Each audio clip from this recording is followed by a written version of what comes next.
नाटी दुल्हन। मयंक की बीवी नेहा की हाइट बहुत ही कम थी। वो इतनी नाटी थी कि लोग उसका कई बार मजाक बना देते।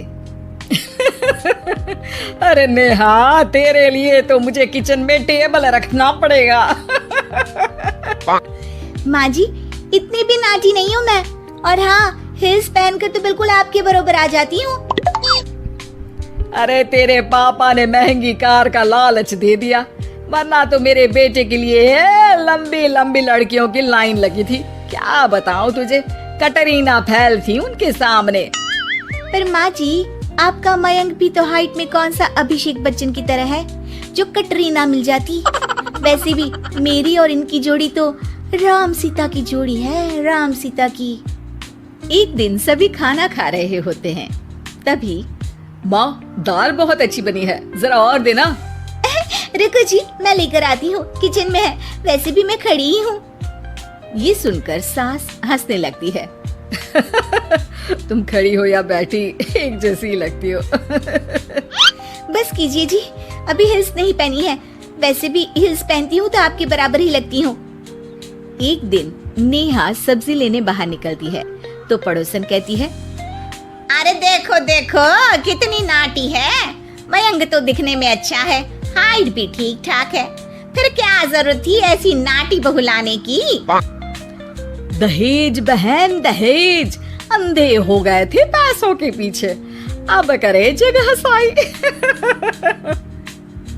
दोनों की बात नेहा सुन लेती है और उसे बहुत गुस्सा आ जाता है। आंटी जी, एक बात बताओ, मेरे पापा के पास पैसे हैं, उनको अच्छी लड़की की तलाश थी, ये पसंद आए और शादी हो गई, इसमें मेरा क्या कसूर है जो आप लोग मुझे सुना रही हैं?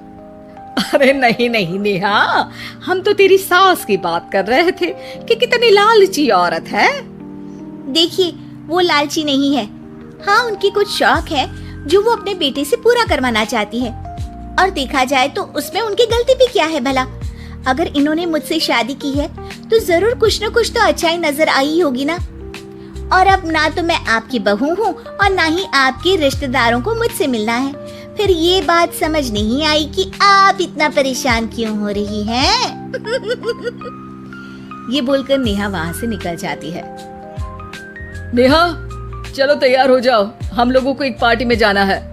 नेहा तैयार होकर पार्टी में जाती है, जहाँ मयंक का दोस्त उससे कहता है, अरे मयंक, तू लकी है यार, तेरी बीवी की हाइट इतनी कम है कि तुझे बच्चे की जरूरत ही नहीं है, भाभी ही बच्ची जैसी है। और मयंक, मेरी बीवी इतनी कम हाइट की हो ना तो मैं तो घर से बाहर ही ना निकलूं, कहीं फुदक कर चली गई तो लेने के देने पड़ जाएंगे। सभी नेहा पर हंसने लगते हैं। तभी पार्टी की जगह पर आग लग जाती है। अरे भागो यहाँ से, जल्दी करो, निकलो यहाँ से। अरे लेकिन बाहर के दरवाजे पर ही आग है, अब कैसे बाहर निकलेंगे, कोई रास्ता भी नहीं है। अरे रास्ता है ना, अगर कोई इस खिड़की से बाहर निकलकर अगर सामने के दरवाजे में आग को बुझा दे तो सब निकल सकते हैं। तभी नेहा उस छोटे से जरोखे से बाहर निकलकर आग को बुझा देती है। अरे वाह, भाभी जी ने तो आज हम सबको बचा लिया। वाह भाई वाह, बीवी हो तो ऐसी, अपने पति ही नहीं बल्कि यहाँ मौजूद सभी की जान बचा ली है इसने। भाई मयंक, माफ कर देना, तेरी बीवी तो सच में कमाल है। मुझे ये बात पता है और मुझे मेरी बीवी पर गर्व है। नेहा मुस्कुराकर अपने पति की तरफ देखती है। कुछ दिनों बाद जब नेहा और उसकी सास मार्केट जाती है, वहाँ पर, अरे भैया, ये कपड़ा तो देना, कितने का पड़ेगा? माता जी, ये तो बहुत महंगा कपड़ा है, लेकिन अब बस सिर्फ 2 मीटर ही बचा है, मेरे तो किसी काम का है नहीं ये टुकड़ा, तो आप 100 रुपया ही दे दीजिए। अरे भैया, तो मैं क्या करूंगी इस टुकड़े का, लेकिन वैसे है बड़ा ही सुंदर। तभी नेहा बोल पड़ती है, इसमें तो मेरी पूरी ड्रेस बन जाएगी। ये कहकर वो कपड़ा ले लेती है। अगले दिन नेहा वो ड्रेस पहनकर सास के सामने आती है। अरे वाह नेहा, ये ड्रेस तो बहुत ही सुंदर लग रही है, बड़ी महंगी होगी ना? अरे कपड़ा तो मैंने ही पसंद किया था, बस पूरा नहीं था तो इसने ले लिया। सिर्फ 200 रुपए की ड्रेस है ये पूरी। देखो माँ जी, नाटी होने का भी कम फायदा नहीं है। जैसे तैसे दिन कट रहे थे।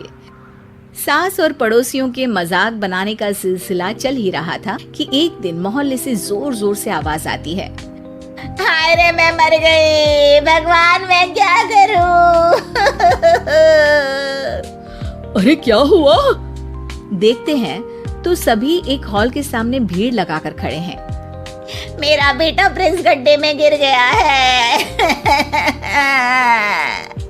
पड़ोसन जोर जोर से रोने लगती है कि तभी वहां नेहा आ जाती है। रोइए मत, मैं प्रिंस को लेकर आती हूँ। ये बोलकर नाटी सी पतली सी नेहा गड्ढे में घुसकर बच्चे को बाहर ले आती है। अब क्या था, एक बार फिर नेहा के लिए पूरा मोहल्ला तालियां बजाता है। मुझे माफ कर दो नेहा, मैंने तुम्हारी हाइट का कितना मजाक उड़ाया था। कोई बात नहीं मौसी, प्रिंस ठीक है, ये बात है। अब वो दिन आता है जब सास नेहा की तारीफ करती है। वाह बहू वाह, तेरी तारीफें सुन सुनकर तो मैं खुश हो गई। आज तो तूने ये साबित कर दिया कि समाज में इंसान अपने रंग रूप और लंबाई चौड़ाई से नहीं बल्कि साहस और हौसले से काबिल कहलाता है। मुझे माफ कर देना बेटा।